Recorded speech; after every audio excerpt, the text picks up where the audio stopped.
기숙사 놀러 가고 같이 떡볶이 먹으러 가고 같이 축구하고 그렇게 해서 친구 되고 어려운 부분들 도와주고 외국인들로서 풀기 어려운 한국 사람들의 관계, 한국 관련 법들, 병원들 이런 부분들을 다 도와주고 참 접촉 좀 만들죠. 그리고 그들을 교회로 초청하죠. 복음 전하고 초청하죠. 그리고 교회를 세우죠. 이것이 이주민 선교를 돌아갈 때 그들을 이제 그 나라로 파송을 하죠. 근데 이 파송까지 하는 것이 그렇게 쉽진 않아요. 플랫폼 미션을 완성하는 게 그렇게 쉽지 않아요. 그런데 참 감사하게도 제가 10년 동안 꾸준히 들어갔었어요. 인도네시아 교회를 하고 10년 동안 지금 올해 11주년이 지났는데 꾸준히 들어가서 돌아간 친구들을 만났습니다. 가니까요. 여기 한국에 와가지고 외국인으로 있을 때는 얼마나 급해요. 아까 치킨 먹고 싶어요.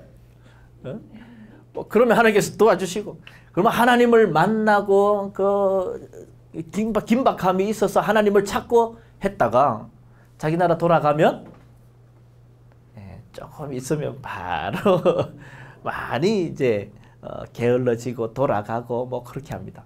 그래서 저는 가능하면 1년에 한 번씩 가서 그 친구들을 가서 돌아봅니다. 돌아보면 사업에 깨지고 무너지고 가정 무너지고 이 친구가 우리 저희 부산의 인도네시아 교회 1대 회장이었는데요. 7년 동안 한국에 있었어요. 그 말은 불법 체류도 했단 말이에요. 그죠? 한국에 주어지는 기간이 3년, 최대 5년인데 그것을 넘어섰다. 불법 체류까지 했구나. 그렇게 하면서 돈을 열심히 벌어가지고 부인한테 돈을 다 보내줬어요. 인도네시아 딱 들어가니까 어땠을까요? 부인이 없어졌어. 어떻게 알았어요? 부인이 그동안 보내준 돈을 들고 튀어버린 거예요. 첫사랑 만나서 도망갔대. 그래가지고 친구 잡고 또다시 회복해야죠. 한국 회사 소개시켜주고 한국 이제 그 세라젬 한국의 건강 들어가서. 근데 다행히 또 거기 장로님이 그쪽 지부장이셔서 장로님이 이 친구하고 거기다가 거기 센터에다가 또 교회를 세워 나가는 거예요. 제가 가서 같이 예배 드려주고 그런 것들 하면서 이 두 친구가 한국말도 가서도 한국 분들하고 일하니까 한국말도 잘해요. 그리고 뭐 두 분 다 사장이 됐죠. 이제 사장 포스 나죠. 거기 가서 보니까 사장 포스들이 나요. 결혼해가지고 신학하고 이제 지금 DHM 하는 친구인데 저는 이제 결혼해서 있고 이제 가서 애들 만나고 뭐 하는데 이번에 딱 가니까 이 친구들이 딱 모였어요. 목사님, 우리가 뭔가를 이제는 해야 될 것 같습니다. 이제는 뭔가를 해야 되겠대. 그래서 이제 딱 만나서 보니까 다 목사님 우리가 사장이고 신학생이고 다 그래요. 이제 한 달에 한 번씩 우리가 만나서 같은 그 지역에 사는 친구가 기도하고 헌금을 모으겠습니다. 자기들 직접 하지 못하는데 헌금을 모아서 목사님 오시면 선교비 쓰고 그렇게 뭔가 할 수 있도록 저는 몇 시간을 같이 얘기하면서 여러분 그러지 마라. 내가 들어오는 것이 중요하지 않고 여러분들이 직접 여러분의 무너진 나라 땅들을 세워라. 그 도전을 하는데 이 친구가요. 이미 하는 곳이 있었어요. 인도네시아에서 크리스찬들이 무슬림하고 결혼해가지고 여성들이 무슬림하고 결혼해가지고 그런데 이 마음에 계속해서 그게 남아있잖아요. 하나님에 대한 부담감, 신앙에 대한 그런 것이 있었는데 이 아줌마들이 4-5명씩 모이기 시작한 거예요. 이제. 그래서 이 친구가 목요일마다 그곳에 들어가서 교회는 못 세우니까 교회 세우면 예배 들어간다고 알면은 쫓겨나고 막 그런 문제들이 생기니까 그분들이 조용조용하게 모이는 곳이 생겼어요. 그러자 이 친구들이 돈을 모아서 거기를 수리를 하고 예배를 드리고 첫 헌금을 한 거예요. 근데 그곳이 헌금을 했는데도 밑에 그분들이 이제 헌금을 하기 시작했는데 밑에 바람이 슝슝 들어오고 위에 비가 오면 비가 새고 그래서 그래도 처음 헌금 바구니에 딱 해가지고 탁 돌려가지고 이 친구가 얼마나 감격이 됐겠어요. 그래서 기도를 팍 해다 이 헌금을 위해서 축복하고 기도했는데 기도 딱 끝나니까 그래서 쥐가 튀어나오더래. 쥐를 두고 축복 기도했다는 거야. 그런 만큼 열악한 곳을 친구들이 같이 듣고 거기에 같이 들어가서 자기들이 돈 대서 재료 사고 해서 교회를 세워나가고 이 솔로 같은 지역에는 알카에다가 그쪽으로 들어왔거든요. 그래서 기독교 학교들이 다 무너졌어요. 다 없어졌어요. 딱 하나 남은 거 주위의 교회들이 다 지켜서 하나 남은 교회. 그것을 저희 부산의 아까 인도네시아 교회가 거기를 계속 선교비를 보내고 있는데 이 친구들이 거기를 돌보고 이제 교회들을 세우고 그래서 저희들이 뭘 세웠냐? 그날 우리가 밤에 기도하면서 느헤미야 팀을 만들었어요. 느헤미야 미션 팀을 만들어서 무너진 곳을 세운다. 이제 그 친구들이 계속 모여서 기도하면서 자기 나라를 세워나갈 것입니다. 이것을 우리는 플랫폼 미션이라고 할 수 있을 것 같습니다. 한국에 들어와 있는 그들이 땅끝에서 들어온 그들을 선교하는 땅끝 선교고요. 사람이 이동하는 곳이면 어디든지 선교가 갈 수 있는 그런 마이그로 미션이고요. 이주민 선교이고요. 그리고 온 그들을 자기 땅으로 파송해서 선교하게 하는 그런 플랫폼 미션이 이루어지는 것이 외국인 선교이다 라고 하면 개념을 정리를 하겠습니다. 자, 그래서 저희 부산 외국인 근로자 선교회가 PMF거든요. 외국인들이 들어오면 이제 선교 단체가 선교팀이 선교를 하고 접촉점을 만들죠. 이런 우리 상담팀이 있고 교육팀이 있고 문화팀이 있고 행정팀이 있고 그래요. 그래서 객가이가 인도네시아 교회의 이름입니다. 교회가 세워졌습니다. 그리고 훈련시키고 그들을 보내고 이제 네메 팀이 만들어졌고 이제 제가 오늘 지금 마치고 오후에 바로 또 부산을 내려가야 되는데 가서 이 팀들을 후원할 수 있는 미션 펀드를 만들어야 되겠다. 그래서 지금 후원 팀을 만들고 있습니다. 오늘 그 팀들이 만들어지고 곧 저희 부산에서 인도네시아 교회를 사역하시던 목사님이 이제 박사과정을 마치고 돌아가는데 가서 또 선교를 할 거예요. 그분이 당장 지금 필요한 게 한 2, 3천만 원 된대요. 그래서 그 붓을 시작을 해서 우리 느헤미야 팀을 돕고 아프리카에도 교회가 세워져 있는데 거기도 미션 센터가 있고 그래서 지금 여러 한국에서 훈련시키고 하나님을 만나고 보낸 그 사람들이 거기에서 그 교회들이 이렇게 섬겨내지 못하는 부분들을 후원할 수 있는 파운데이션이 펀드가 필요할 것 같아서 지금 그 팀을 만들고 있습니다. 제가 인도네시아 이번에 6월 달에 인도네시아 갔다 왔는데 인도네시아는 5개 종교의 자유가 있습니다. 기독교, 제일 큰 게 이슬람, 그 다음에 기독교, 그 다음 가톨릭, 그 다음 불교, 그 다음 힌두 5개의 종교의 자유가 있습니다. 그것을 똘레랑스라고 해요. 서로 종교 간의 자유를 침해하지 않는 자유를 관용하는 그런 것이 있어서 그러니까 한 산에 가니까 산에다가 물론 아무도 없죠. 산에 관광지에 교회도 있고 성당도 있고 사원도 있고 힌두절도 있고 쫙 있어요. 딱 내려오니까 5명의 이렇게 딱 있어서 다마이 이뚜 인다. 평화로운 그것은 아름다운 것이다. 이렇게 나섰습니다. 우리나라에 외국인들이 이렇게 들어오는데 그 사람들이 그냥 들어올까? 자기 종교를 가지고 들어오고 자기 문화를 가지고 오고 그러는데 우리가 오늘 잠깐이지만 그분들이 한국에서는 그럼 자기 종교를 가지고 와서 어떻게 살아가고 있는지 이 부분을 두 번째 주제를 다뤄보려고 합니다. 정현정의 시에 이런 게 있어요. 사람이 온다는 것은 실로 어마어마한 일이다. 시를 한번 읽어볼게요. 누가 낭낭하게 자신 있게 읽어볼 수 있는 사람? 나 시 낭독 자신 있어. 없으시나요? 같이 할까요? 네, 같이 한번 읽어보겠습니다. 시작. 사람이 온다는 건 실로 어마어마한 일이다. 그는 그의 과거와 현재와 그리고 그의 미래와 함께 오기 때문이다. 한 사람의 일생이 오기 때문이다. 부서지기 쉬운 그래서 부서지기도 했을 마음이 오는 것이다. 그 갈피를 아마 바람은 더듬어 볼 수 있을 마음. 내 마음이 그런 마음을 흉내낸다면 필경 환대가 될 것이다. hospitality 그죠? 사람이 온다는 것은 실로 어마어마한 일이다. 그 사람의 과거, 그 사람의 현재, 그리고 그 사람의 미래. 참 정현종 시인이 참 좋은 시를 지었다라고 생각을 합니다. 한 사람의 일생이 오는 거예요.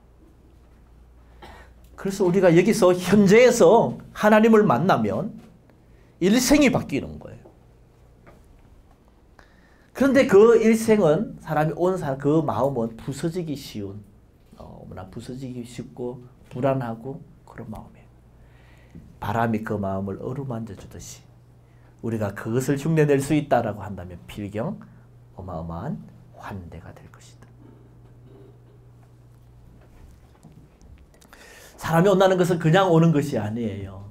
우리 외국인들을 나누어 보니까 제가 국가별로 나눠봤어요. 우리나라 제일 많이 오는 국가들, 특히 우리나라와 MOU를 맺어서 국가 간의 외국인들을 보내고 하는 이 조약 체결이 되어 있는 국가들만 나누어 보니까 한 134만 뭐 많이 되는데 다 여러분 내일도 아마 뭐 좀 보시겠습니다만 14시창에서 우리가 선교 집중하고 있는 14시창에 있는 그 외국인들, 우리가 복음을 전해야 되는 사람들이서 기독교 국가에서 들어오는 외국인이 없어요. 우리나라에. 한 170만 중에 한 134만이 다 지금 이런 국가들이에요. 불교권이고 힌두권이고 이슬람권이고 가톨릭이고 외국인이고 공산권이고 거의 다 우리나라에 들어오는 외국인이다 그러면은 그냥 타 문화, 타 종교권이다라고 보시면 됩니다. 그러면 선교해야 될 사람들. 제가 여러분 다문화 가정 이런 부분에 있어서도 나중에 이제 우리가 이 부분이 문제가 되긴 하겠지만 솔로몬이 와이프가 몇 명이라고요? 의자왕이 몇 명? 3천 궁녀 있었는데 솔로몬은 1000명. 후궁이 700이고 첩이 300. 근데 그 1000명이 저는 한 몇 개국에서 왔을까요? 이런 물어봤어요. 신학 교수님이 한 10개국쯤 될 거예요. 그러더라고요. 10개국에서 가지고 온 우상들이 어떻게 했어요? 10개국에서 가져온 우상들이 나라를 깨뜨렸어요. 이스라엘을 망가졌어요. 근데 국제 결혼한 것만 해도 몇 개 국가? 173개국. 이게 대법원에 등록되어 있는 자료예요.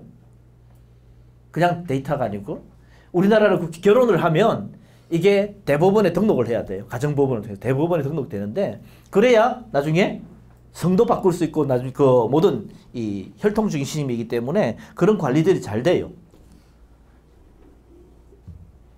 외국인들 다 들어온 거 치면 203개국이에요.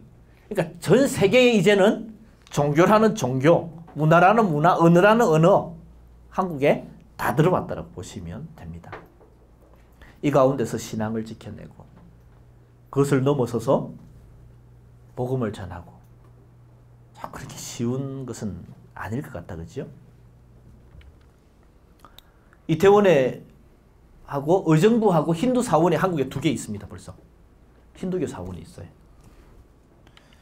뭐 이슬람 사원은 굉장히 많죠. 그죠? 이슬람 사원들은 벌써 뭐 한국에 굉장히 많이 있습니다. 9개의 큰 이제 사원들이 있고 이제 모스크라고 하죠. 그리고 기도처를 치면 한 500개 이상이 돼요. 이 사람들이 기도하고 있는 이런 곳들이. 그리고 우리나라 지자체가 230개. 그러니까 도시라고 하는 도시들은 이제요. 다 거의 이슬람 기도처가 없는 곳이 없다라고 생각하시면 될 것 같아요. 자, 우리나라에 들어온 국가들 종교를 보면 뭐 국가별로 아까 그 국가들 나눈 것을 이렇게 보면 뭐 공산권이 있죠.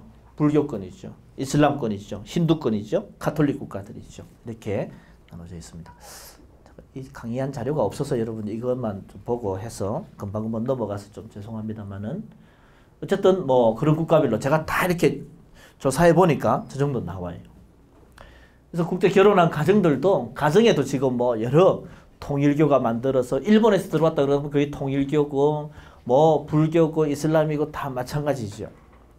이게 이제 경기개발원에서 경기정책개발원에서 경기도에 있는 국제 결혼한 가정들을 이렇게 종교별로 조사를 했던 자료입니다. 뭐 이슬람 유학생들이 한국의 여러 대학들에 지금 엄청 들어오죠. 유학생 선교에서 여러분 다루고 하겠지만은 이슬람 선교를 다루는 것은 아니니까 또 그렇습니다만은 이슬람권에서 유학생들이 들어왔다. 특히 중동에서 중동 지역에서 한국에 유학하러 들어왔다. 그러면 뭐라고 보면 돼요? 다 그냥 선교사다라고 생각하면 됩니다. 중동 사람들은 유학하면 다 미국이나 독일, 유럽이나 이렇게 간대요. 백인들에 대한 그게 있지. 이 아시아권은요, 한국 이런 데는 미개한 나라라고 보고, 미개한 종족이라고 보고 안 온대요. 그 사람이 왔다. 그럼 다 선교사다라고 보시면 돼요. 그래서 우리나라 국정원에서 파악하고 있는 이슬람 선교사가 몇 명쯤 될까요? 15,000명쯤 돼요. 어마어마하죠, 그죠? 우리나라가 전 세계를 복음화하겠다고 보낸 선교사가 얼마? 2만 명. 우리나라 5천만 이 나라를 선교하기 위해서 들어와 있는 선교사가 15,000명. 선교비 대비해도요, 게임이 안 돼요. 자, 이주민들의 종교 성향들을 보면, 불교권에서 들어온 사람들, 태국, 뭐 베트남, 캄보디아, 미얀마 이런 이제 국가들이 불교권에서 들어오는데 불교권 사람들이 좀 착해요, 그죠? 왜 착할까요? 업보 사상이 있잖아요, 업보. 네. 선행을 해야 된다는 그게 있잖아요. 그래서 불교권에서 들어와 있는 친구들을 보면 종교적인 성향들 때문에 이렇게 보면 좀 착해요. 근데 불교는 뭐 힌두 영향들도 많고 국가 행위들이 우리나라 불교는 굉장히 자유롭잖아요. 개인의 자유에 맡겨져 있지만 대부분 그런 불교 국가에서 들어온 사람들은 생활 자체가 아예 결혼식 할 때 불교식으로 해요. 장례식 할 때 불교식으로 해요. 뭐 무슨 행사가 국가 행사를 하는데도 해요. 제가 힌두교 네팔 행사가 있어서 이렇게 갔어요. 네팔 친구들이 공동체 이제 행사가 있어서 목사님 오세요. 대사관에서도 오고 그래서 이제 네팔 친구들이 다 모였어요. 앉아서 축사하고 뭐 하는데 여기다가 밥 대가리 있잖아요. 발라주고 모자 딱 써. 완전히 행사가 힌두 행사예요. 종교 행사지 이게 국가 행사가. 그거는 분명히 국가 행사여서 갔는데 국가 행사를 하는 모든 순서가 그냥 종교 행사예요. 진행하는 순서도 누가 한다? 브라만이 나와서 해요. 자, 뭐 이게 태국의 선교사님과 함께 한국 사역하시는 분들과 함께 정리해서 이렇게 한 건데 뭐 자기 먹을 거 없어도 이렇게 탁발할 때는 맨발로 개인 생활할 때는 그렇게 하고 태국에서 남자들은요 일생에 3개월은 성적을 보여요. 그러니까 머리 깎고 선임이 된다는 말이에요. 그래서 탁발도 해야 되고 우리나라 남자들이 군대 가듯이 거기서 태국의 남자들은 다 절에 가야 돼요. 그러니까 이게 뭐 거의 나라 전체가 다 불교화되어 있고 그렇기 때문에 한국에 와서 예수 믿고도 돌아가면 대부분이 많이 이렇게 자기 본 생활로 돌아가기가 쉽다는 것입니다. 그리고